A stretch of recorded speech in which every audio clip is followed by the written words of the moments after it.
मी परत एकदा सांगतो विद्यार्थ्यांनो, पुनश्च एकदा, जेव्हा आपण एखादे प्रॉपर्टीज बघतो लाईटच्या, बऱ्याच वेळा कन्फ्युजन होत असतं. परत एकदा सांगतो, बेसिक प्रिन्सिपल ऑफ लाईट मध्ये कुठल्याही परीक्षेमध्ये रिफ्लेक्शन, रिफ्रॅक्शन, स्नेल्स लॉ, म्हणजे स्नेल्स लॉ म्हणजे काय, की इन्सिडेंट रे आणि तुमचा रिफ्लेक्टेड रे याचा जो काही रेशो आहे हा कॉन्स्टंट येत असतो, असं स्नेल्स या शास्त्रज्ञाचं म्हणणं आहे. आलं लक्षात? तर रिफ्लेक्शन आणि रिफ्रॅक्शनचा परत एकदा मुद्दा मी तुम्हाला परत सांगतो. रिफ्लेक्शन हे स्मूथ सरफेस आणि पॉलिश सरफेसवर होत असतं. त्याचे दोन प्रकारे आपण ते बघणार आहोत आता, बरोबर.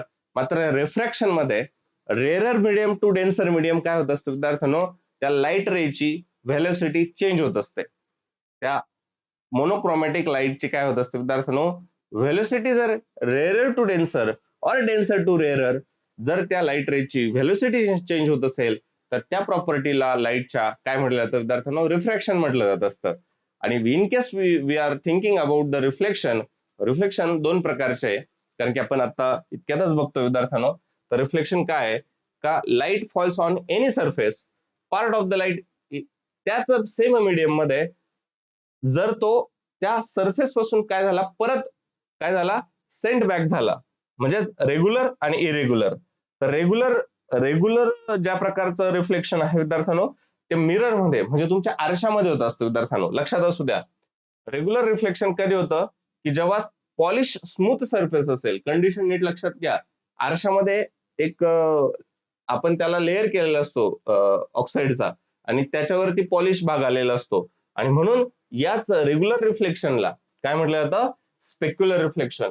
परीक्षा कोणत्याही असू द्या तुमच्या, रेल्वेच्या असू द्या, एमपीएससीच्या असू द्या, फार्मसीच्या असू द्या, सरळ सेवेच्या असू द्या, कुठेही वेगळ्या प्रकारचा जर शब्द वापरला, एमपीएससीच्या जरी असल्या, गट ब च्या असू द्या, गट क च्या असू द्या, तरी तुम्हाला प्रश्न बऱ्याच वेळा असा वेगळा शब्द जर आला, म्हणून मी यातला ज्या काही बाबी विद्यार्थ्यांना त्या इंग्रजीमध्ये आणलेल्या आहे तुम्हाला, आलं लक्षात.